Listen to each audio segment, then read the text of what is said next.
Why don't we introduce ourselves to everybody? Welcome back, everybody, to the Luck We Had. Welcome. It's the Luck We Had, a shameless recap podcast where we go through every episode of.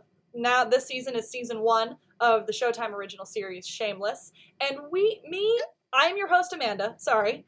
And this is my other co-host, Evan. Hello, everyone.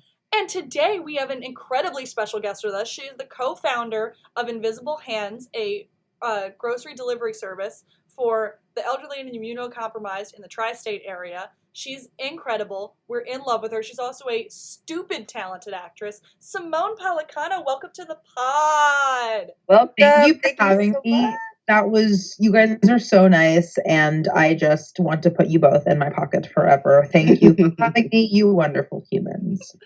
Thank you so much for coming on this. You're our very first guest, and hopefully, maybe if you enjoy this enough, you can come back for a future Wait, stop. I'm your I should have worn a ball gown, clearly. I did not dress up at all. No, thank you so much for having me, and I would like to give a huge shout out to Miss Amanda Adams because, as she mentioned, this organization that I accidentally started called Invisible Hands, she has been helping us for the past, I want to say month and a half. I don't even know how long at this point. She's our email queen. She goes through all of the emails that we get and does some auto responses and then sends the ones to other people who need to respond to things, and she organizes everything, and she's going through all of our sort of backlogs of stuff and organizing everything. And she is the entire back end administration that I deeply didn't have but needed. And then she appeared and was like, oh, here, I'll help you do everything. So thank you. Superheroes.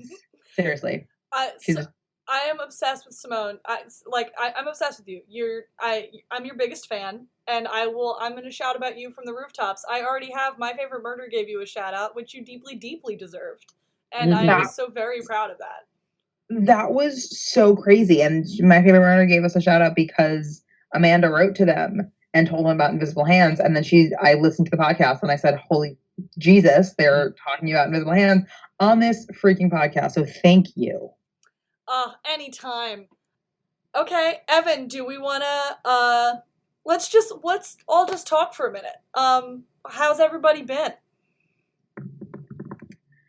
I've been good. I don't know. This is easily the weirdest. I think it's the weirdest few months of a lot of people's lives, for sure, everyone's lives. But definitely the weirdest couple of months of my life, in a good way. But, in a way that I'm I feel like I've been a different person the last few months than I've been any other months of my life. So, just that. How about you, Evan? I've been at work, but I've been back at work, so it's been really interesting having to deal with that. And at my location, we have so many other individuals from other stores working with us. So it's not even I'm working with my coworkers anymore. It's just kind of a free for all, and it's sad and it sucks. Aw. Yeah. Hopefully it'll get better. Simone, for context, Evan works at Starbucks. I work at Starbucks. Got you. Thank you. I feel informed now. Yes.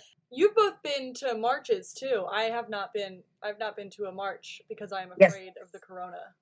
Yeah, I went to 2 Baltimore marches. In the first night, oh my God, wild. Yeah, I've been to one in Brooklyn, a couple in Brooklyn and one in Queens. And it's really today, one of my friends went to one in Brooklyn they're estimating between 12,000 and 15,000 people, which is just simply insane. And you guys have gotten the 2 different ends of the spectrum with it, because Simone, from what I've seen, every one that you've been to has been peaceful and good. Evan literally had to run from tear gas. Yes.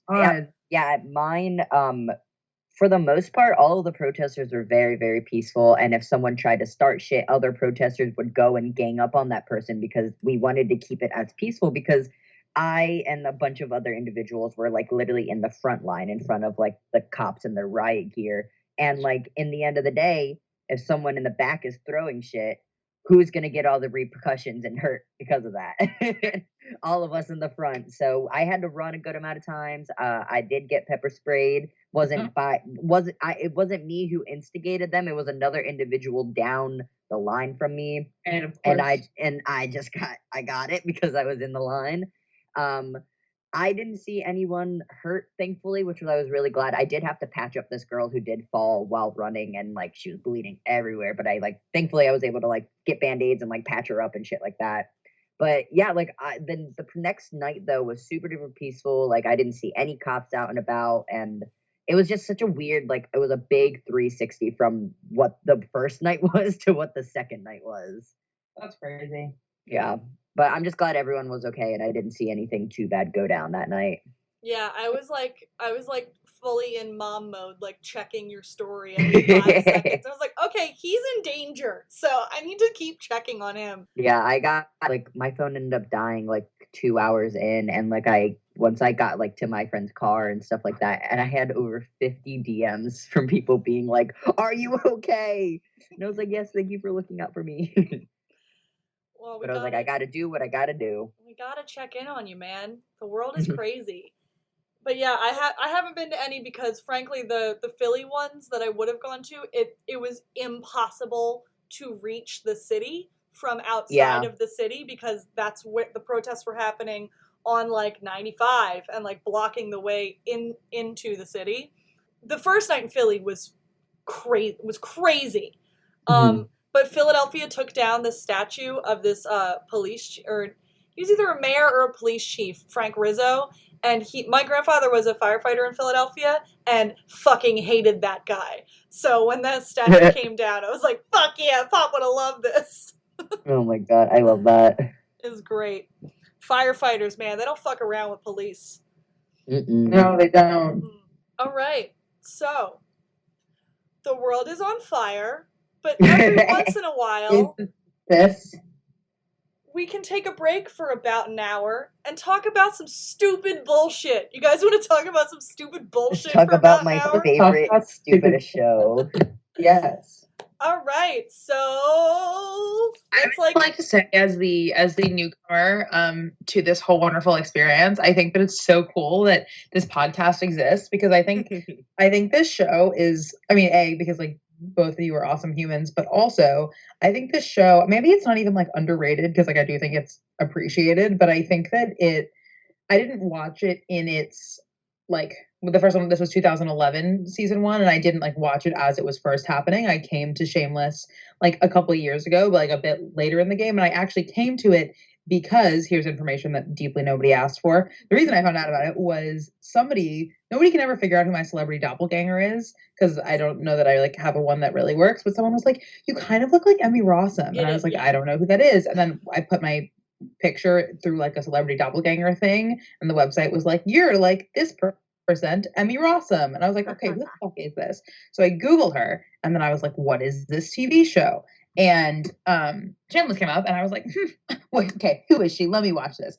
And I like watched the pilot, and I was like, wait, she's the coolest, and any association that I could ever have with her, I will happily take. And I think her energy is awesome.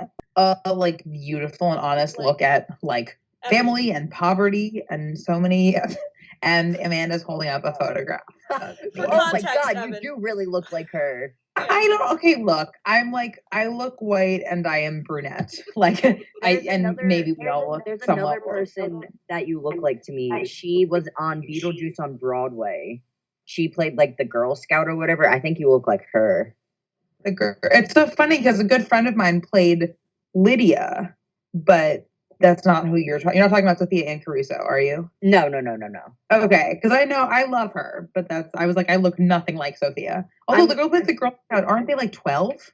No, so it's her and this other girl, this older. Yeah, I know you were talking about the younger girl. It's her and this other girl. They switch back and forth with roles every now and then. So I know the younger girl's done the Girl Scout, and then like the big, like the shrunken head guy. Yes. But there's another older woman who like does that if like the other girl's playing Lydia, or like if someone needs a filler or something. Or I think she's also played like the jockey too. Oh, okay, cool. Well, there you go. Maybe I do have a doppelganger. I love that. I love that subtle flex too.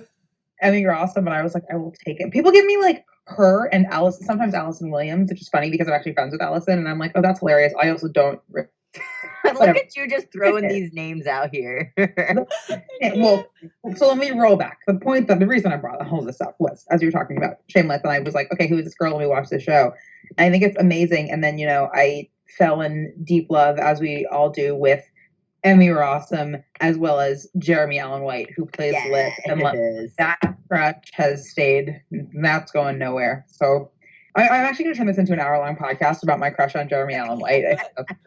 You know what? I'm glad somebody has Jeremy Allen White appreciation in this. I've never been a full Jeremy Allen White girl because I've been so distracted by Cameron and Noel. Cameron, I knew Cameron was coming. I knew it.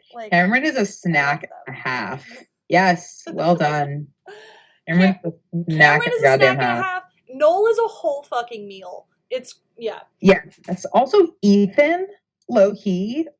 So Carl, obviously is a baby, but he's a baby that I'm like, listen, call me in a couple of years. You know what I'm saying? He's 20 now. Shoot your shot. Thank you. No, my sister's 21. I can't go younger than 21 because it's so weird because of my little sister. Yeah. But maybe I'll get over that at some point. and actually, my OG crush, Justin Chatwin, our little our fun pretty boy, Mr. Steve. He was in. I fell in love with him in this deeply terrible horror movie called The Invisible. I think that was an early 2000s horror movie where get this. Tell me this is the dumbest plot I've ever heard of in my life. He gets in a fight with this girl and sort of, or I forget what exactly happened, but accidentally almost kills her, or sees that she is almost been killed and her body is in the woods. So I think he accidentally almost kills her. And he brings her body to the woods and just leaves her to die. But the thing is, he wakes up the next day. No, wait, I'm so sorry. I totally messed this up. Roll back. Okay, what happens is he gets into a fight. There it is. He gets into a fight and he gets almost killed.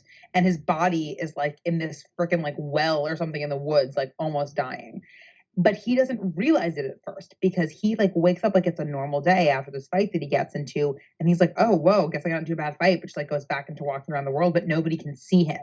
He's invisible, except this one girl who saw the fight happen. She can still see him. So he has to convince her as this weird ghost of himself to go get his body out of the woods and bring him to a hospital. It is a terrible movie. I will watch this movie. You should watch it. The woman who plays his mom gives this heart-wrenching performance where cause she thinks her son is missing and no one can find him and she's sobbing and it breaks my heart. But anyways, he's so pretty, and he's pretty in that kind of early 2000s way where you're just again white and brunette and pretty boy.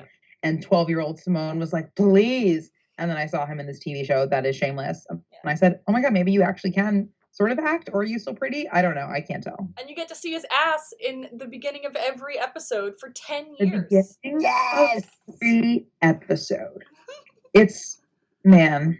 It's great. What a joy. We're talking about the actual episode now, if you'd like. I'm done. So yeah, I am so glad that you took time out of your incredibly busy schedule doing very important things to talk about a stupid show with us for an hour.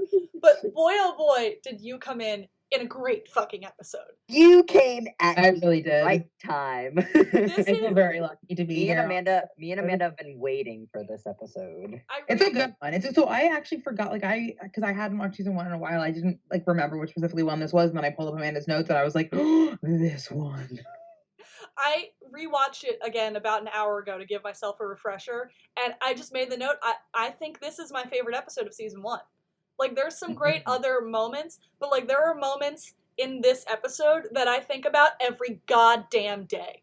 And not even Ian and Mickey stuff, Fiona specific stuff is stuff I think about every day is in this episode. So let's jump right into it, shall we? After we've been recording for 15 minutes approximately. So we have a guest. We're very distracted. Yes, that's okay. It's gonna be a longer one. It's fine. It'll make up for that 40-minute Debbie one that we did a few weeks ago. Oh my God! Literally, sorry. That episode was just too fast and too underwhelming. But this episode is season 1, episode 7, called Frank Gallagher, Loving Husband, Devoted Father. Wow. It aired originally on February 20th, 2011. I watched stuff live, as you guys said. You caught up to it a few years later. Yeah, no, I didn't start watching the show probably until 2015, 2016.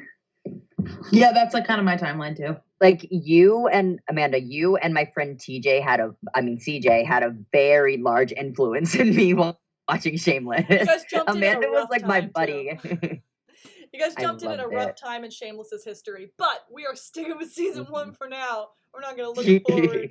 We're going to stick to this episode that I deeply like a lot. Okay, so this episode was written by Eaton. It's not Ethan. There's no H. It's Eaton Frankel. He'll end up writing 13 episodes of Shameless through 2016, which is season 7. He also wrote for Gossip Girl, Friday Night Lights, Southland, Animal Kingdom, which Emmy Rossum directed an episode of, Get Shorty, the TV show, and many, many others. So, like, it's no wonder I like so many moments in this show, because this guy is written for shit that I really, really enjoy. And he's also credited as a producer on over 50 of the episodes. And the director of this episode was David Nutter. This is his first of 4 Shameless episodes. He'll go on to direct. He stopped directing in season 7 in 2016. This man has also directed episodes of Entourage, the Pacific, ER, Supernatural. So, like, these are heavy hitters. Some Supernatural. We got some good guys on this episode. These are heavy hitters coming in, directing and writing this episode. So, like, it's no wonder it's one of my favorites, because these are some talented-ass people. What do you think, like, the whole process with Shameless did in getting different directors? Because, like, there are a lot of, like, directors throughout the seasons that we do see frequently, but, like who are the other randos? Like, where are they coming from? Regina King comes in at one point and directs a couple episodes. Yeah, it's just, like, sporadic. Like, it feels like sometimes there'll just be, like, a small director, and then there'll be, like, someone who's, like, done, like, a lot of things and is well known for a lot of things. I think they just need a little spice. Yeah. And the synopsis of this episode: Frank takes a risk when goons demand the $6,000 he owes them. Fiona agrees to a night away with Steve, leaving Liam in agoraphobic Sheila's care. Ian is fed up with Mickey's bullying of Cash. We love seeing Mickey's name in the synopsis, everybody. Yes. I was just rewatching an episode of Grey's Anatomy where the actor who plays Cash was in the episode, and I felt so bad because the character was like a good person, but I was angry the entire time. Yeah, you sent me a clip, and I was like, ew, get away. I don't want to look at him. Also, just like moment of appreciation for agoraphobic Sheila. Thank you. I love agoraphobic Sheila. Joe Cusack is our Lord and Savior. Like, we bow to She literally owns me. Yeah. We bow to Sheila. Sheila has, as a character in the series, had the single most satisfying arc and completion of her storyline of any character in the whole series. 100% to agree. But anyway, so yeah, Simone, feel free to jump in with any screaming or ranting that you would like to do about any parts of these episodes at any point, because we're going to go on a wild fucking ride. So the previously on, for the first time in the whole season, is not done by Frank. It is done by Fiona. Fiona is on the toilet doing the previously on, and it's fantastic. They will take any reason to have Emmy Rossum take her pants off. They really will. They honestly, like, shout out to her, though, for just being like, okay. So we open on Frank getting a swirly in a disgusting toilet from the 2 thugs that we met in last week's episode. One of them for sure was on Prison Break. The other one, I did not look up who it was. But I recognize them as... One of them was definitely on Sons of Anarchy. One of them was definitely on Prison Break. Yeah, I remember I was about to say, like, you said something about Sons of Anarchy last episode. They're stereotypical, like, we need a bad guy goons. They're giving Frank a swirly, and they're demanding the money that he owes them. And that's disgusting. And they're in the alibi bathroom, and we cut away. The nastiest bathroom ever. It's a nice, gross open, and we cut away from it to the Gallagher house, where Fiona is returning with bread from the bakery she works at. And it's a throwaway comment, but she worked a shift there covering for yet another woman that she knows. Every odd job we've seen her do is her covering for another female friend of hers that has that job that needed coverage. Yeah. Because she's the greatest human on the planet. So Fiona comes back with bread from the bakery, and V is at the house doing Debbie's hair, and Steve comes downstairs and starts flirting with Fiona immediately because he loves her and it's adorable. which is my favorite thing to watch. Because then I get to be like, it's fine. So when people tell you look like Emma, you're awesome. So in this moment, you can just pretend like you are her, right? Like that's how that works. Yeah. Like he's talking to flirting me. with me. I pretend in my brain. Yes. V tells Fiona that their toilet is broken. Nice. And Steve tries to convince Fiona to come away with him to a hotel. Like in the middle of all the chaos of the morning, Steve's like, by the way, I got a hotel room. You're going to come away with me tonight, right? And Fiona's like, gives him a look like, how many fucking times do I have to tell you no? He can't just give her nice things with no fucking notice. And I don't know how he hasn't learned that by now. No, but he can give them to me. No, I'm just kidding. I agree with you. I do. He's very much, that's the thing with Steve. You're like, oh, like you're pretty and like I want Fiona to be happy, but you also do just like insert yourself a lot. Mm-hmm. Like you're just like, this is a thing. And you're like, wait, where did you, she's got a whole day to do. She can't just go to a hotel with you. She's busy. She's covering yet another woman. She's been awake since 2 a.m. working. Like, give her a minute.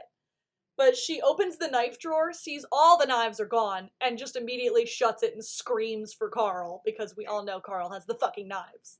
Of course he does.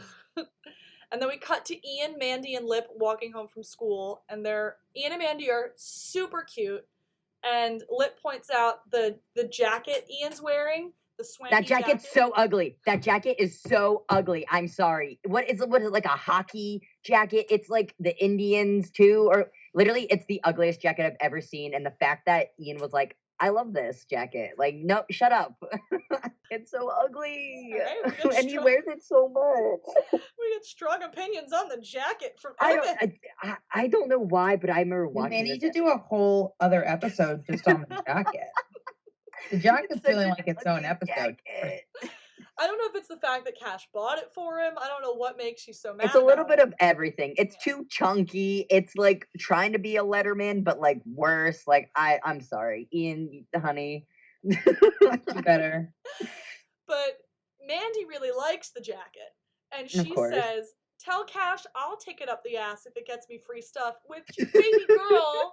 Don't you know you're dating a top? Don't you know that by now? Also, like, my favorite thing about Mandy, I think she's the one that, like, the actress just, like, changed at some point, right? Levy, yeah, after season 1. And then she becomes a major character. You're like, oh, honey, no. Well, Jane Levy got a part on another TV show that it didn't end up lasting more than a season. It was like a network TV show. But she got a job on a different show, and the schedules just didn't align, so they had to recast Mandy. And I love it. I mean, like, shows do that. They just like then never acknowledge. I mean, it's like Ann Viv from like Fresh Prince. Like they just like you never acknowledge. Yeah. And that anyone is different now. Yeah. Like there was a show that I love, Sense8. They like recast one of the main characters, and there was just a moment in like the second season when you first see the guy that was recast, and his best friend is like, "You look different. Did you cut your hair?" And it was just a moment. That's great. That is exactly what that's the right way to do it. It's like a little like wink at the fourth wall, and then we move on, and we've all accepted it now. Yeah, but so Mandy and Ian and Lip are walking by this truck that's broken down on the side of the road, and the truck driver gets out and asks them if he can use their phones, and Lip is a little shit. And he's like, "Oh no, mister, we don't have a phone. Dad says not till we're 18. And so he gives them directions to a bar that doesn't exist to go and use their phone. But like that truck driver was like rude to them even from the beginning, before even Lip started his smart ass talk to him. He was just like all pissed off because his truck ran out of gas or something. Yeah, Lip decided immediately we're gonna fuck this guy over because this guy's being annoying. So he directs him to a bar that doesn't fucking exist, and like sends him 10 blocks away. And the guy's like, "If you watch my truck, I will give you this $5." And Ian's like, "Oh, cool, thanks, mister." And it was great. They're all little shits, and I love them for it. So they send the guy away to go use the phone, and Mandy pulls out the phone that she has and gives it to Lip, and he calls Kev because they're gonna rob this motherfucking truck. I love this episode so much. And then we do a hard cut from that to Fiona dumping all the knives in the sink because I guess she confiscated all the knives from Carl. And she is running around the house doing house chores because she is a busy fucking woman. And Steve keeps trying to get her to come away with him for the night. Someone's gonna make a montage of like Fiona being the like, you know, master of the house, and like taking care of shit while Steve stands in a corner looking aesthetically pleasing with his symmetrical face, being like, but just take a day off and come hang out with me. And she's like, literally, I run this family. Like, what do you want from me? Where do you I was see like, a day Steve, off? honey, she can't. She doesn't have time. Yeah. Just a compilation of every time she rejects Steve. It's every episode. Seriously. Cut in with every time And then she you can says cut, fuck oh my it. god, and then we can cut to his body dying in the woods from that terrible movie I was talking about, because that's what ends up happening after he gets rejected enough times. He walks away into the woods to die. It's a new spin-off I've made. Just run with me here, okay? I accept that. We'll fix it in post. Honestly, I'd watch. But so Steve tries and fails again to get her to come away with him, and she just can't comprehend how he doesn't see how busy she is. And then we cut to Frank walking into a jewelry store to sell a watch he stole from Karen's dad. And I approve, because fuck Karen's dad. Yeah, fuck Karen's dad. Yeah. So he notices the owner is Jewish and starts ranting about Palestine and being just the most offensive. The most offensive. Dude, Frank is It's why I think the character like Frank Gallagher is so brilliant, because like and I think this gets into, you know, what people want to see on TV like these days versus 2011, and like what is allowed and what quote unquote will fly and what won't. Like I actually think he's just like the perfect TV character, because like it is understood in the world of a show that he's such a shithead that like he's the vehicle for like doing terrible things, and you're not like forgiving it or giving it a pass. It's like, no, fuck Frank, come on. Like he's, I think, a really good device, because like you see this, he just exudes terrible behavior at all times. So it's not like you're having this guy sort of say these horrible things and then be like lauded for it or like praised for it. It's like it's generally accepted that like anything that he says or does is probably bad. Yeah. Yep. And Bill Macy does a great. I feel bad because like we shit on Frank a lot because Frank is an asshole, but like Yep. Bill Macy is doing the work in this show. Oh, deeply. Yeah. Oh yeah, he carried the show mostly. So he's. I mean, agoraphobic Sheila carried this show, but that's fine. Oh, okay, you're correct. Sheila and Mickey did a lot of heavy lifting in the first few seasons. Anywho, no, we genuinely do love most of the characters, but anyway, so he's super offensive to the guy running the jewelry store. So the guy says, "I'll give you $35 for this watch, or get the fuck out of my store." And so he sells the watch to the guy for $35, and then Frank goes out on the street just outside of the jewelry store and tries to steal money from a homeless blind man. But the homeless blind man recognizes his stench and catches him and says, "Fuck off, Frank." My goal is to like have such a distinctive scent that like someone who like cannot see me, but just like I have such a lovely cologne or whatever that someone's like, "Oh, Simone, hello, how are you?" Like, oh my god, hi. Will your cologne smell like Old Style and ball sweat? Because that's what Frank smells like, apparently. I think like hopefully not, but like listen, in this economy, maybe. I'm not buying cologne in this economy, so that's what I got. That's what I got. So we got from Frank trying to steal from a blind homeless man back to the truck where Kev and V are there now with like the whole family and half the neighborhood. They open up the truck and it's full of meat, frozen meat. So the fucking neighborhood jumps in that goddamn truck and starts stealing the meat out of the back of that truck. I literally love that for them so much. And I love the Gallaghers and V and Kev just being like, "Oh yeah, no, invite literally everybody. We're like, we need to clean this shit out." And then V just gets in there and she's like, "All right, what y'all want?" Some lady tries to like cut him to get a piece of meat, and Kev's like, "Oh my god, fucking take it. It's great." So then we go from them just robbing this truck blind. I don't know how it took the guy so long that they were able to rob the entire goddamn truck. But then we cut back to the Gallagher house where they're all trying to figure out how the fuck they're going to store all this goddamn meat. Because they got more meat than anybody has any room for. And Kev says he can get them a chainsaw to cut up the big pieces from a bar regular, because the regular owes him, because the guy asked Kev to lie to his wife, because the guy was getting a Hummer from some dude, and Kev covered for him. So Kev has always been an ally, he's always been a friend of the gays, and that stays consistent. We literally Kevin, gay icon, for sure. We literally pointed it out a few times already, and throughout the series, he's just a consistent, what an ally Kev Ball is. We love that for him. So they all start hacking the meat up, And the guy finally returns to his truck and sees like, oh, maybe don't trust the random kids you met on the street to watch your truck full of valuable meats. And then we don't see that truck driver for the rest of the episode, right? No, he's just fucked and then he's gone. Yeah. Sorry, dude. He said, I booked my co-star role and I am out of here. Thank you. I will take my check and my residuals. Thank you. And we cut from the whole community just overloaded with meat to the cash and grab. Fuck you. Nasty, fuck you, Cash. So Ian comes in with his arms full of meat for Cash. You know, the middle-aged man he's fucking, who is Muslim. And, like, I'm pretty sure that shit ain't halal. Like, Oh my god. I mean, Cash eats pork rinds and fucks a 15-year-old boy, so he doesn't. Yeah, he's not really trying to keep up with his religion or any sane rights he deserves. Correct. I truly do feel so bad for this actor because everything that I've seen him in, I just hate him. And like, I'm sure the actor is a perfectly nice man, and I just can't stop hating him. And I feel there's some characters how I feel about that, but like he's one of those characters where I'm like, even if I know you're a good person, I could care less what you're in. I'm only gonna think about the one time you made me angry. So poor Cash has a little boo boo on his face. Oh, no black eye. Because we didn't see it, but Mickey had come into the store and sucker punched him and stole his fucking gun. Mickey's on our side. Mickey is on our side. Mickey's also an ally. Yeah. Mickey's the biggest ally there is. So Ian gets that little puppy face that he gets when he is still that baby child in the first season. And he offers to replace whatever Mickey stole, and then he finds out that Mickey stole the fucking gun. And that Cash pulled it on him, but didn't pull the trigger. Because Cash is a pussy. Like, don't shoot Mickey. Please don't shoot Mickey. But, like, Cash is also a pussy. Yeah.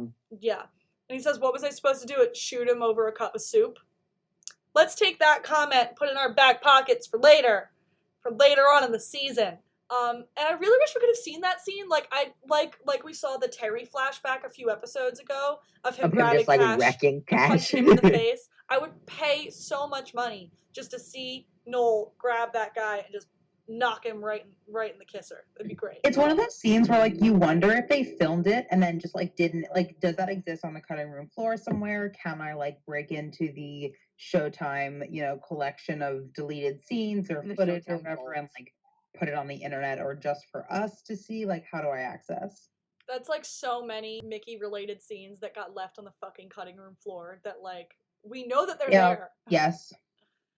But anyway, so Cash is bitching about he never wanted the store in the first place. He wishes Mickey would just burn the shit down.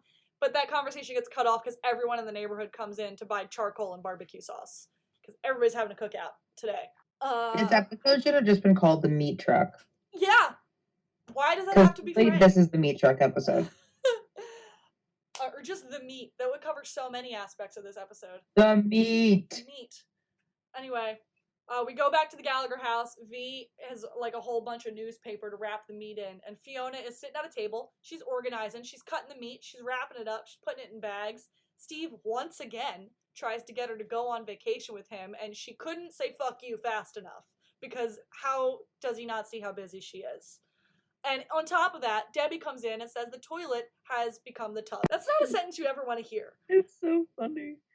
And Steve, once again, is a dog with a bone with the getaway, and Fiona walks out the door, and Kev finally calls him on it. And he says, listen, when she says fuck you, it means I like you. It's hood girl speak. Learn the language.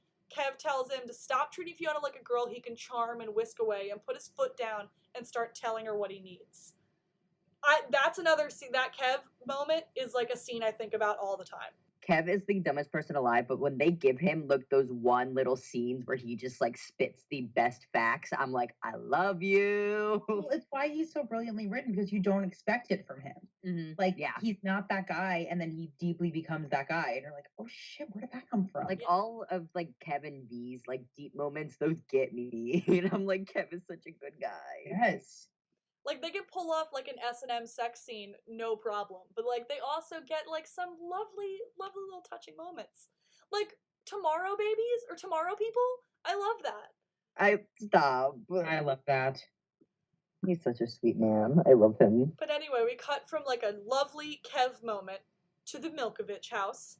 Yeah. And at this point, we should apologize, Simone, because our bullshit meter is gonna keep climbing throughout this episode. Ready? I'm buckled up. This I is literally love how that is a note. Yeah. Is that at this point we should both Please apologize to Simone. Simone.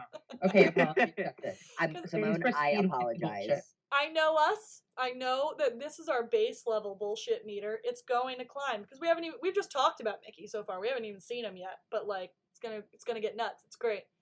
So Ian is at the Milkovich house and he's on the Milkovich porch and there's a welcome home dad banner because fucking Terry Milkovich is coming back from prison. Again. But he's Iggy and Colin and whatever else brothers are there and Mickey. Brothers, cousins. Yeah, went to go get Terry, so Mandy is at home by herself, and Ian's like, where is the gun? And he goes running into Mickey's room, and he starts tearing it apart, looking for the gun, and he tells Mandy, tell him it ends now, no more messing with Cash, and I want the gun back. And Ian, you're a puppy, but fuck Cash. Like, fuck Cash. I could give a shit if he gets his gun back. But, like, also, he's the facilitator for the upcoming great scene, so I'll allow it. Mandy freaks out and tells him to leave so she can clean up his mess before Mickey gets home. Cause like Mickey's room seems messy, but like we all know Mickey. I did Simone, I don't know if you know, I wrote a 35-page dissertation about the characterization of Mickey Milkovich and his like arc through the first 4 seasons, and I deeply observed the aspects of an abused child that he exhibits, and his messiness and his uncleanliness is one of those things. So I have to say that like this is my newfound favorite fact about you, and that includes the matching Amy Poehler like cup and mouse pad that you have going on.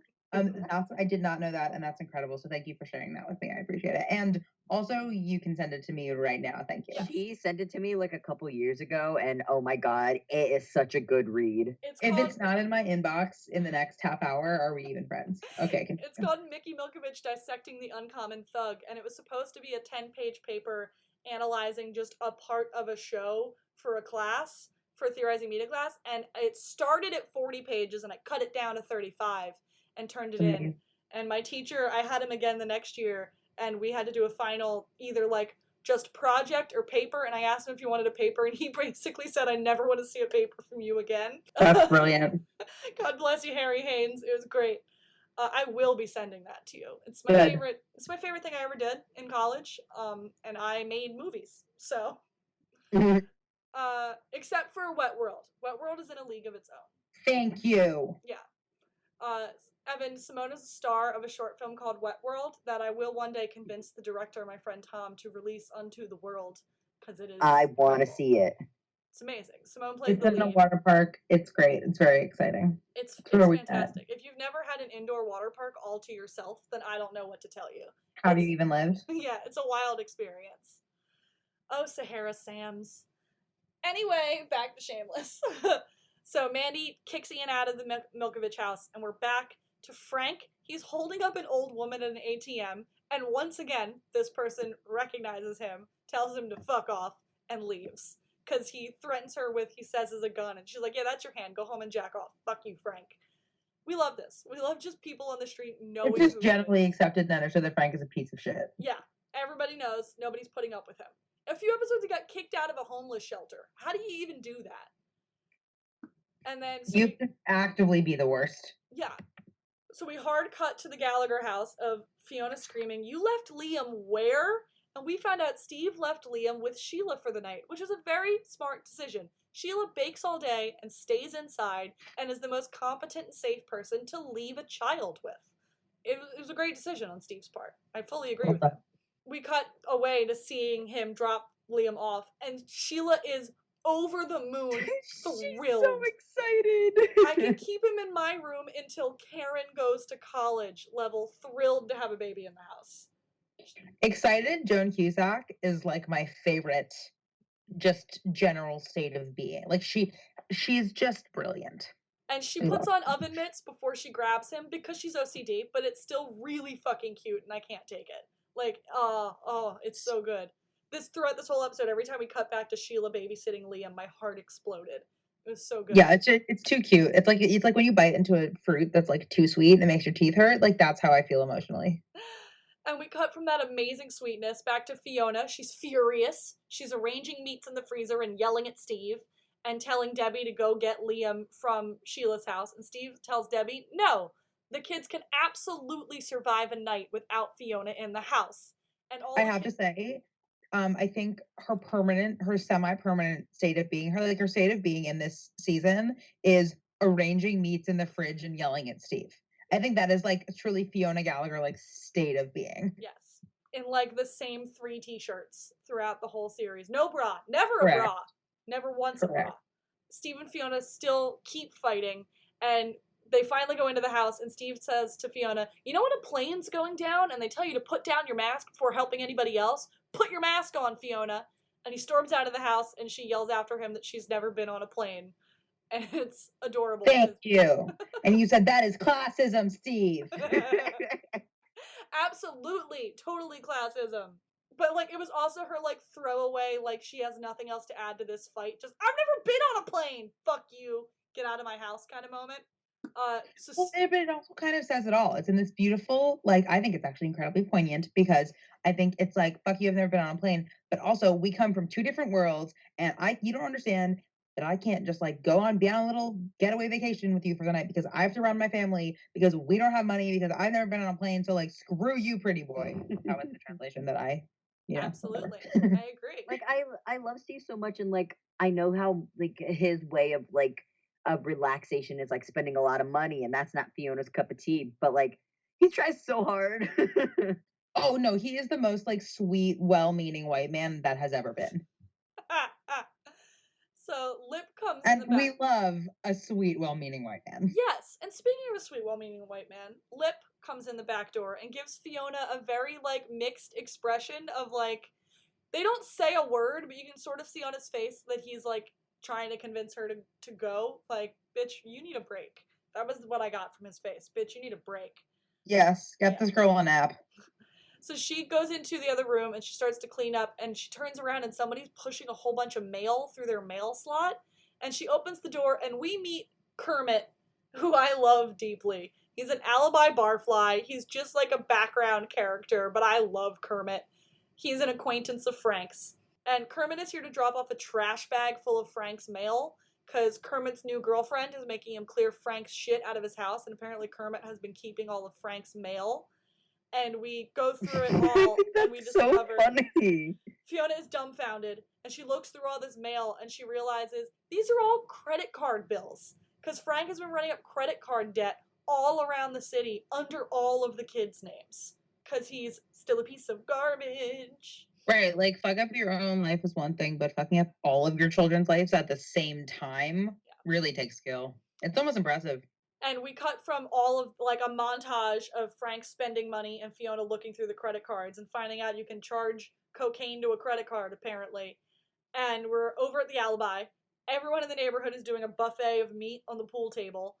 And Frank tries to offer his liver for sale to a drunk surgeon down the bar from him and gets rejected.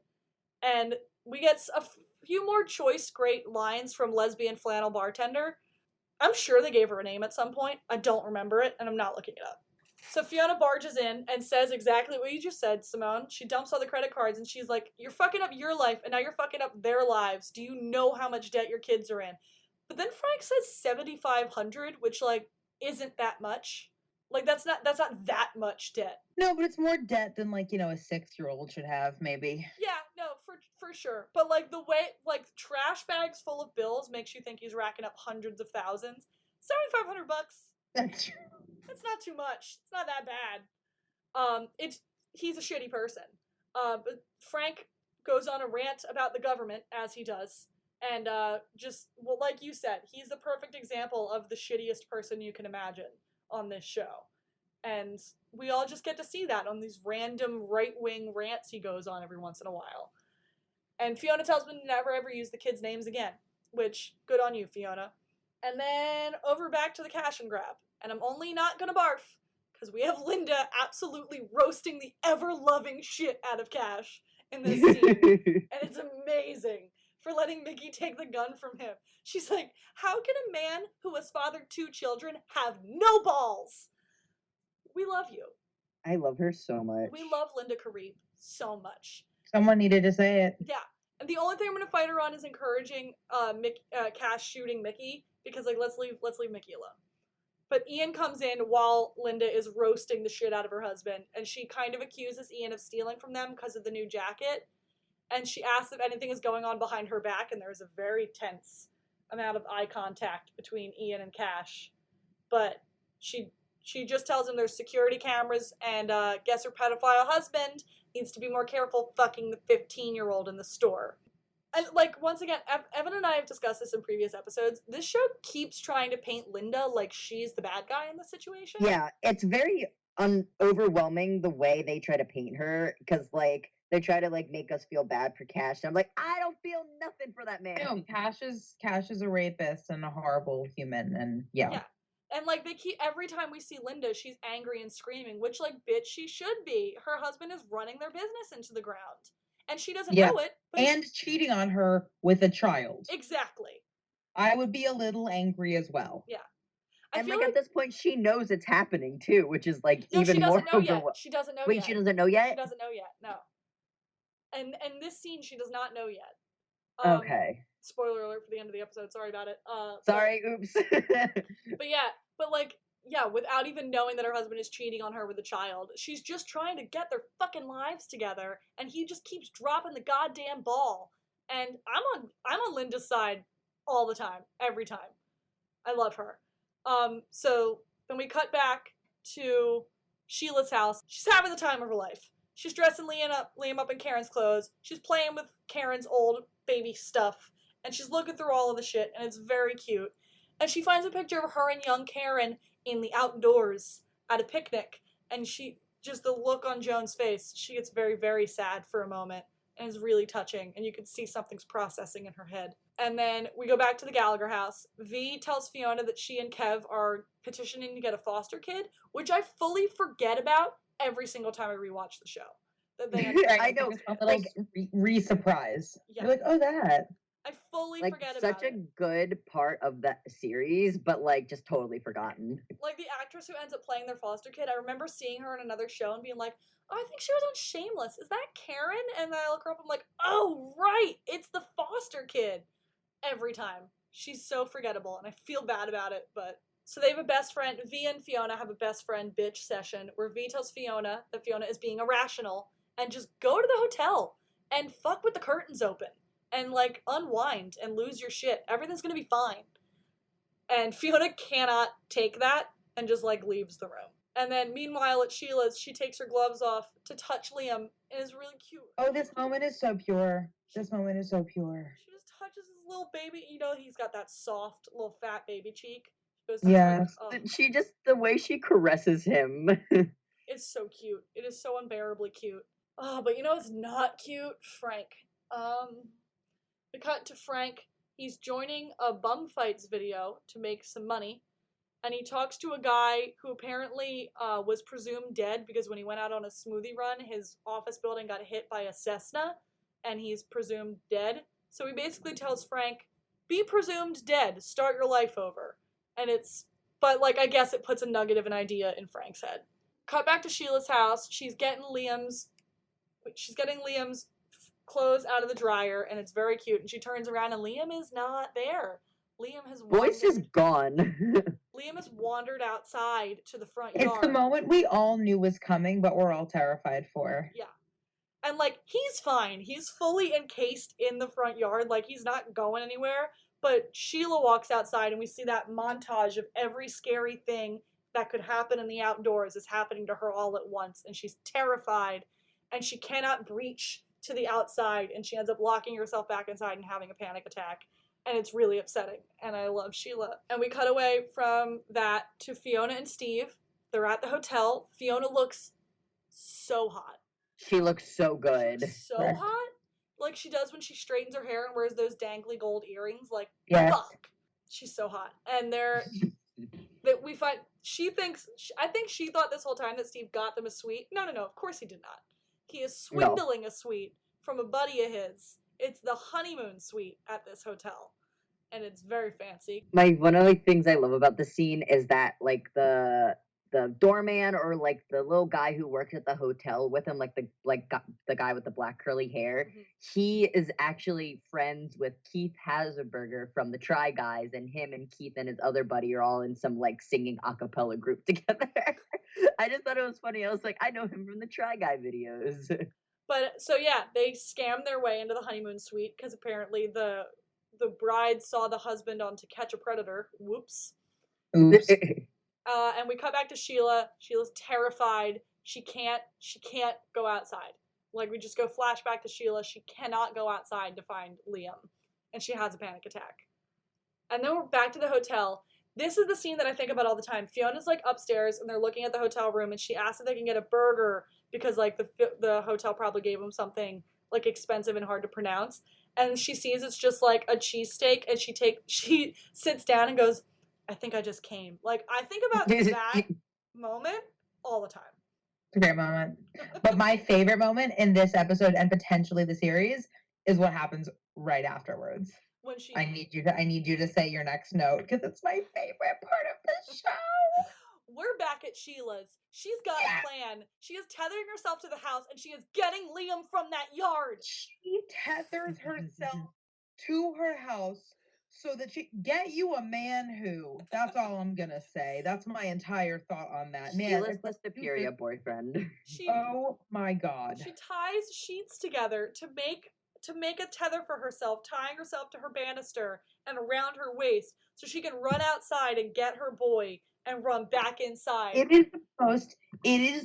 is the sweetest, most whole, like, I don't even remember the last time I was rooting for someone that hard. I have never cared about someone's ability to like complete a task as much as I did in that moment. I was like, everything, I was like, God, if you grant agoraphobic Sheila the ability to do this, I won't ask you for anything ever again. You don't have to give me my allowance. You don't, whatever, just let her do it. And she does it. She does I it. love her. She does it. She goes outside, she gets Liam and scoops him up and brings him back in the house and everybody's fine and it's really sweet and I love Sheila a lot. My favorite thing that happens like right before Sheila gets him is that like Frank's just like walking down the street and he sees Liam outside and he just goes, "Hey Liam," and then he just keeps walking. And that is what Frank is, a piece of garbage. He is such a piece of garbage, in fact. When we cut back to the Gallagher house and they're all chowing down on the meat, and Frank tells them a huge guy jumped him and tried to beat him up, Lip just says, good for him. Jeremy Allen White's got some little nugget moments, and that was one of them. Frank asks them all if they've ever wanted to see him dead, and they all agree. Yes, they've all wanted to see him dead. Please. And now they have a mission. They're about to fake a motherfucking funeral to get Frank out of the hot water he is in with these guys demanding money from him. So this is the moment Evan talked about a few episodes ago. Debbie goes to the dry cleaners and offers her a bone from the meat for the dry cleaners' pit bulls. And she offers more meat so that she can get a funeral suit for Frank. And then Lip and Kev go to steal a coffin and a hearse, I think. They're stealing both a coffin and a hearse. Just the thought that they gotta go steal those two things, like I cannot. Are you like kidding me? The amount of plotting that exists in this show is like kind of amazing. Yeah. There was an episode a few weeks back that we just dubbed the heist. When they have to return a child that Debbie has stolen. It's a whole ass heist. It's great. But yeah, so Kev and Lip are like talking about Kev wanting to be a foster dad and wanting to set a good example for these kids while he is actively breaking into a hearse. What a king. And then we're at V's house. She's got the hookup for some drugs that can knock Frank the fuck out and make him seem dead in this coffin. And of course, Frank wants all of the drugs, but V makes sure to get what they need to knock him out. And then we go to the cash and grab. Where Ian and Cash are adjusting the cameras that Linda has put in so they can create a dead zone so that Ian and Cash can continue to fuck in the store. The thought that they like still just do it in the aisles, like, bro, why can't you do it behind the counter? Isn't there like at least another back room? Do it in the alleyway. Like, oh my god, you nasties. And while they're in the store fucking in their little Bermuda Triangle they created with the camera fucking moves, and we see it move. Because they're banging against something and it's moving. Like, they're dumb. They're so stupid. We cut away from that to a lovely scene of Fiona and Steve are at the hotel. Fiona is fully asleep on Steve's chest, and he has been just awake watching TV on mute because she is asleep on his chest. It's real cute. And they flirt and they tease each other, and they're irresistibly cute. And Steve bribes the bellboy to get them into the pool. And I just need a moment because this pool scene. Yeah, it's wild. Oh my god. Oh, I wasn't ready. I don't think did not expect it to happen that fast. I think about this pool scene. It's like my top 10 favorite moments of the whole fucking show is this pool scene. I love that for you. The best pool fucking I have ever seen in my life. Like, it was... You said this is the best pool fucking that you've seen in your life? Yeah. How much have you seen? You know Kevin B fucking a pool. You know the amount of queer movies that include fucking in a pool? It's a lot. Sure. What's that one show? Is it Skins? When those like, what is it? What's the other guy's name is like Even and it's Zach or something like that? It's not Skins, it's Scam. Scam Friends. Scam. Yeah. I know exactly what you're talking about. I've never seen the show, but I'm on Tumblr, so I know what the fuck that is. I know they have a makeout in the pool scene, so that's why. No, the amount of queer cinema and television shows that includes fucking in a pool, it's off the charts. It's pretty wild. But Fiona and Steve, just top of the list. This is my best. This is one of my favorite, definitely my favorite straight sex scene I've ever seen. But like, oh. That's high praise. Yeah. I mean, aside from the first episode when they're fucking in the kitchen, just like causing a ruckus. Like, that's also a great one. That scene's great. But we cut away from just a high point to another high point. What's about to happen? It is the next morning. Ian is walking up to the Milkovich home yet again, but this boy's got a fucking plan this time. He grabs a tire iron off of the front porch, cause sure, and he walks in. And the way that they shoot him walking into the house, that is not the anatomy of that house. The anatomy of the Milkovich house doesn't matter. It changes constantly. Yeah, it really does. Kind of like the actor who plays Mandy. Doesn't matter, changes constantly. Sorry, that was really... Love you, whoever you are, actress. Her name's Jane Levy. She's got a show called Zoe's Extraordinary Playlist. Highly recommend. It's really good. There you go. So, which is different than Nick and Nora's Infinite Playlist. That's a movie. Yes, it is. Cool. It's a show with Skylar Astin and Lauren Graham. It's great. Anyway, we're at the Gallagher, or we're at the Milkovich house. Ian is walking in. He is armed. He wakes up a sleeping Mickey by tapping him on the back and demands Cash's gun back. And Mickey is all sleepy and he wakes up and they get into a fight. Fucking Gallagher? And Ian demands the gun back. They get into a fight. They start throwing each other violently against the walls. It's rough. It's ridiculous. They stop. Mickey's got the upper hand. He has pinned Ian to the bed. He's got the tire iron over his head. They're breathing heavy. They lock eyes. And then they start tearing off their clothes. Also, we need to point out that literally Mickey's dick is in Ian's face at this moment. And you see a moment where he looks like down into Mickey's crotch, and you see it click. They know what's about to happen. Yeah, because like they both do like an inaudible, like kind of like yes. Yeah. And then it just like happens. They're like huffing and puffing, looking at each other, and the tension fades into something different, and they start ripping their clothes off. And the camera cuts back outside the door because Cam is 15 years old and can't shoot a sex scene yet. But Ian and Mickey be fucking. How old is Noel at this point? Noel is 25. And he's just all up on Ian. He's a baby face. Listen, acting is a bizarre career choice for many reasons. One of which is because you can find yourself on any given Tuesday, a 25-year-old's doing a sex scene with a 15-year-old. Yes. Yeah. And let it be said, it's probably the spoiler alert for the series, whatever. It's probably the reason that they incorporated the fact that Mickey is not going to kiss Ian for the first few seasons of their relationship because Cam was not 18 until the third season. Sure, they're like, we don't want to walk on this road. That makes so much sense. I never even thought about it that way because it really plays into Mickey's character, but also like it's illegal. Because like the one other time we see, wait, doesn't he kiss Cash though? No, but remember that scene? It looked like the way they cut that scene. It looked like he pulls Cash to his face, and they cut away to what was like clearly not them. Cam. Yeah. Okay. I remember that. Like, yeah, I think that might be why they incorporated Mickey, along with all of Mickey's trust issues that are ingrained in his personality. The fact that and his internalized homophobia. We're not going to get into it. Anyway, so Ian and Mickey be fucking, and we're cutting away from that to Sheila's house, where Fiona and Steve are rested and relaxed and have fucked their brains out for an entire night, and they're picking up Liam, and Sheila does not want to let him go. She insists. She knitted him a sweater overnight, and she insists I love her. She'll babysit Liam whenever they want her to. Whenever. They can just drop him off at her house. She doesn't care. And she has paint on. I don't know if you guys noticed, when she hands Liam back, she's got paint on her forehead, and she doesn't even care. Doesn't even care. She's too happy. She was too happy. She didn't care that she had paint on her forehead. Oh, we love that for her. And we cut back to the Milkovich house. Wow, they're really cutting between my two favorite characters today. From Sheila back to Mickey. Back to the Milkovich house. So we see a shot of, like, Terry, their Nazi, terrible, horrible father, asleep on the couch. Mandy comes in and wakes him up with her noise.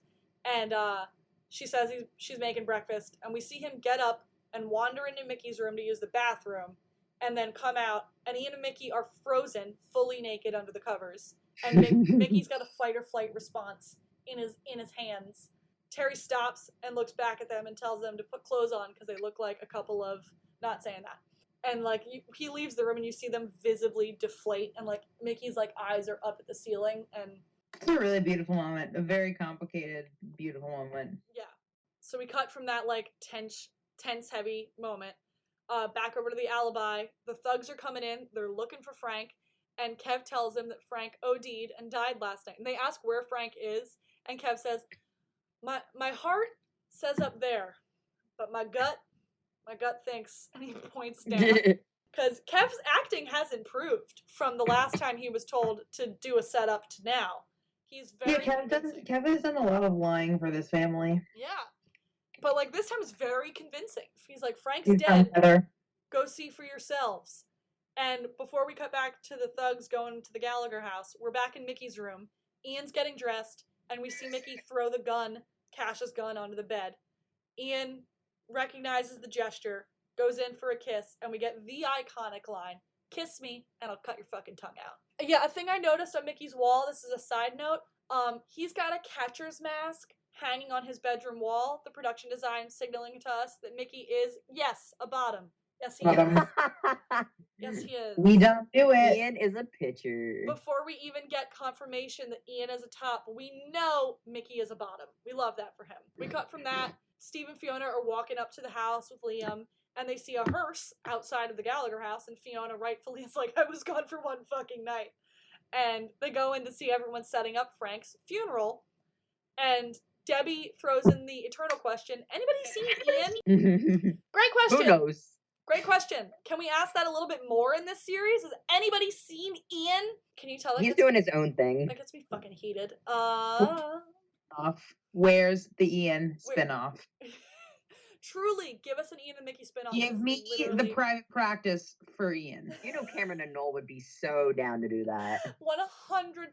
They like getting paid. If they need to recast Fiona, they recast people on the show all the time and they don't make any mention of it. So am I going back to my Emmy Rossum celebrity doppelganger?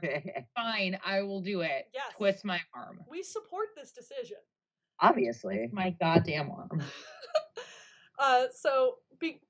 Has anybody seen Ian? Well, as a matter of fact, Ian is trying to sneak out of Mickey's house. He gets caught by Mandy, but he just tells her he got the gun back, and he pulls up his shirt and shows her the gun in his waist. And we see Mandy's face, and oh, that poor sweet baby angel. Oh, she loves him so much. She's got such a crush. Too bad he gay. On this super, super gay man. We've all been there. We've all been Mandy. It's okay. We have. As a matter of fact, we all have. We're back at the Gallagher's house. They're putting makeup on Frank, and they're putting ice all around him to make him look dead. He gives one last rant about, like, remembering when Carl was born, and Lip's like, well, you weren't fucking there, so that's a lie. And Lip just punches him out. And they just knocks his shit. They put him into the coffin. He's out cold. And I love how they're, like, packing him with ice and stuff to make his body temperature go down. They thought about it. They've thought this through. Yeah, literally, V have them fucking set. And the thugs pull up and go inside, and they see Frank is, like, dead. And everybody's, like, crying, and everybody's sad about it. And you hear you hear the thugs on the phone ask their boss if he wants them to take Debbie. Or they ask if they want any of Frank's fingers or toes for proof. And while they're on that delightful phone call, we see Carl throwing a rock into their windshield to set there was no way there was an alarm on that truck. Nuh-uh, it was the shittiest ruggedy piece of thing. You know that thing has like the push down locks or whatever. Like, That truck was fully a piece of garbage. So I guess we're to believe that truck had an alarm on it that got set off when Carl throws a rock into the windshield. And then we get an assist from V's boobs to keep them distracted while they go. We love V's boobs.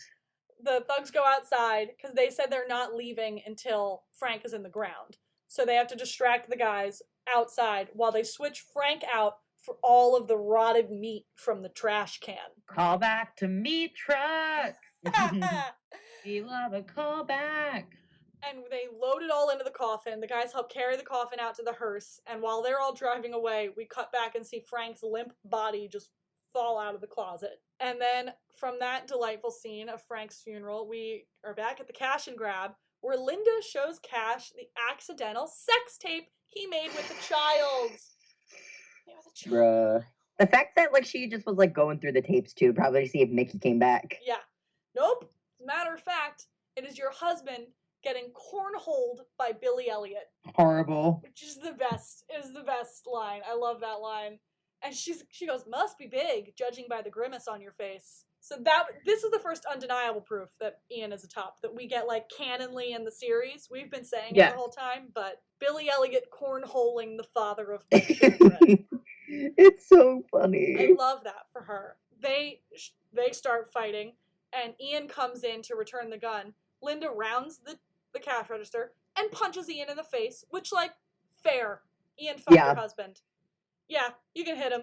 And she demands another baby from Cash, and she says she'll let Cash have what he wants if he gets her pregnant, but he can't fuck Ian again until she's pregnant. And, like, I'm so glad she's giving him permission to continue fucking the child that she's fucking. Yeah, like what about, would the police give him permission to do that? Like, would laws give him permission to do that? Yeah. Maybe not. Like, I want to be on her side, but, like, girl, your husband's a pedophile. Can we address that? No? Okay. The fact that, like, she's just like, okay. Like, girl. But she tells it's like, it's one thing if he cheated, but how is the focus of the fact that he cheated, but he cheated with a child? Exactly. Nobody in Shameless has any good morals. We'll just say that. But she does not fire Ian, because Ian just, like, assumes he's fired and goes to turn in his apron. She says, you're not fired. Frankly, I think you can do better. Correct. That's correct. Literally true. Yeah. Crying, savage, done. So, like, I'm not saying Linda's perfect, but, like... She's better than Cash. She's better than Cash. She should report him. I understand why she didn't. She's got reasons, but still. Ian puts the gun down on the counter, and he leaves, and we're over at the alibi for Frank's wake. And Kev gives a eulogy and says, Frank Gallagher, loving husband, devoted father, which is the title of the episode. That's the name of the title! Yeah. And he gives a bullshit eulogy about Frank. And then the bad guys are satisfied, they're drunk, they leave the bar, everyone waits for them to leave, they lock the door, and Frank comes popping out of a back room, and they all start to party. And, like, good for you. I love that. I love they're like, yay! Like, no, shut up, no one likes Frank. Frank has escaped consequences again, yay for him. Frank talks about seeing the light when he was dying, quote unquote. Oh god, my eyes rolled so far. I rolled my eyes so hard that they just like got stuck looking at my brain. I was like, you are such an idiot. But again, like no one in the world of the show even gives him the time of day, because it's understood that he is this idiot. Ian comes into the bar, and Lip thankfully seems at least a little bit worried about Ian's two black eyes now from getting fucked up by Mickey before they got down to business, and then by getting hit by Linda. He's got two black eyes, this poor boy. And they're all partying at the alibi, and we're back over to Sheila time at Sheila's house. She's packing away all the Liam toys, and then she throws her birth control in the toilet. I love that. Sheila! This is She not wants a the baby so solution. bad. She She's said, like, I'm ready for a baby. she's like popping each individual one in the toilet and then just like throws it, like flushes it, and she like claps for herself. She's so cute. But like this It's means so she's cute. trying to have a baby with Frank, y'all. That's And a who good. would do that? No. Because it's Frank. Yeah. And we're back at the bar. It's karaoke time. Fiona is loose. She's happy with Steve. He says, I love you. And That was big. I needed to sit down for that. yeah. And That we man. do not get her response because she sees Ian walk by and seems at least a little bit concerned about what's happening on his face. And Ian tries to like play it down, and V jumps into nurse mode because everybody remember, V's a nurse. Can we all remember that? We need a reminder every episode that V has medical knowledge, so y'all know. And she jumps into nurse mode to fix his face. Frank trashes the flat screen at the bar, and that's the end of the episode. Wow. Can you do better in a Shameless episode? I do not think you can. Nope. And the after credit scene is Frank buying a new TV with a credit card under Liam's name. So he's learned nothing from all of this. Yeah, you can't expect much from Frank anymore. And even it being the first season, you still can't expect much. Truly. And that's it. That's the end of the episode. We did That's it. the episode. Like I said at the top of this episode, this is probably one of my favorites of season 1. It's probably my favorite full episode of season 1. Yeah, I really like this episode a lot because, like, even though like it's a pretty big Frank-centric episode, it's not really only revolved around him. Like, he's like dead half the time, so it's just like watching everyone work around it, and I love it. Yes, I mean, it's really watching all the parts of the family have their own little like situations going on. And there's so much Sheila.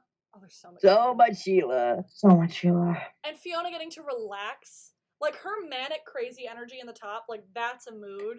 But, like, her getting to relax and just get fucked and, like... in a pool. Is also a mood. Yeah, that's a whole mood. Like, that's...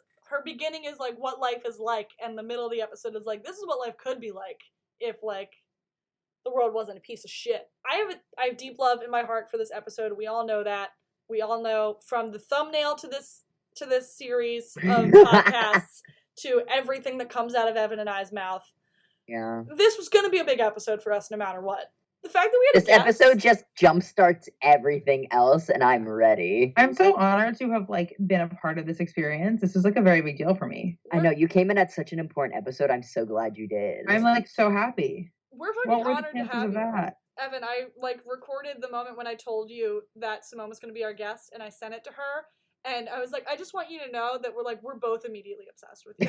It was the sweetest thing, and I am still recovering from it, and I am honored to have shared this beautiful moment with you guys of this beautiful episode.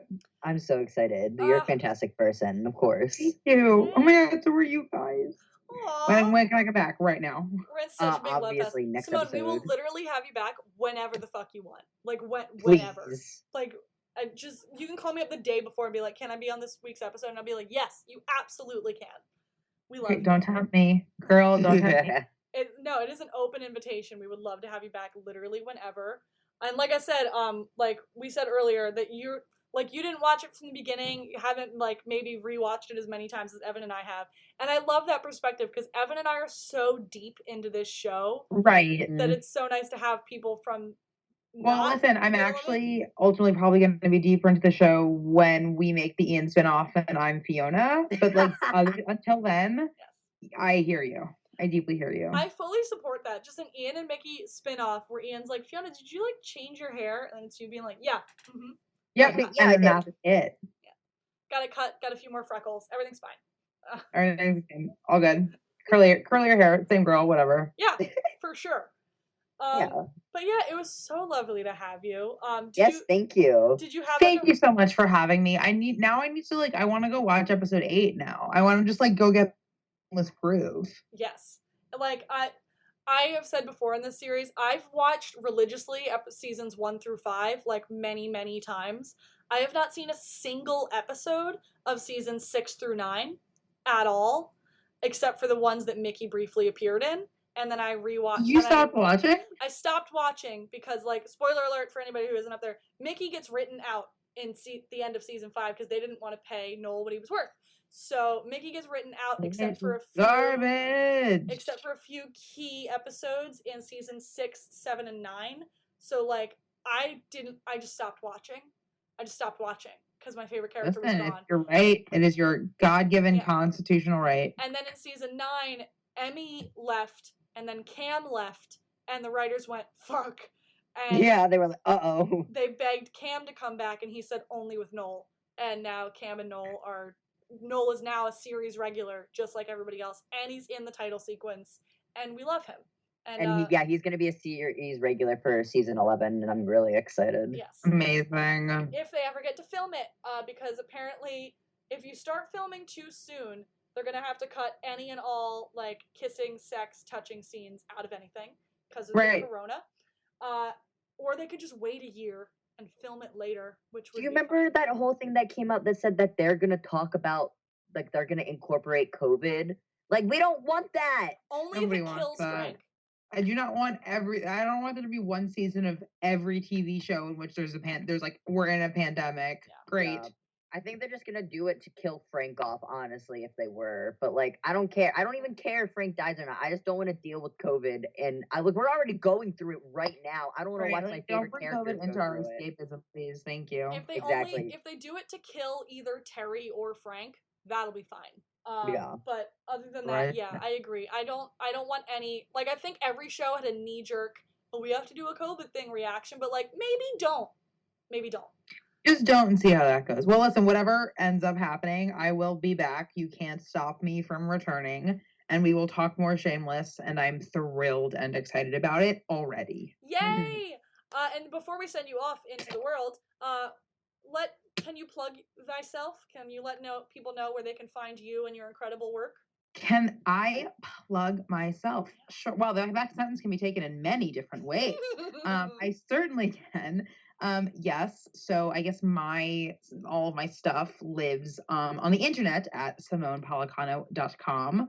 My Instagram is spolicano.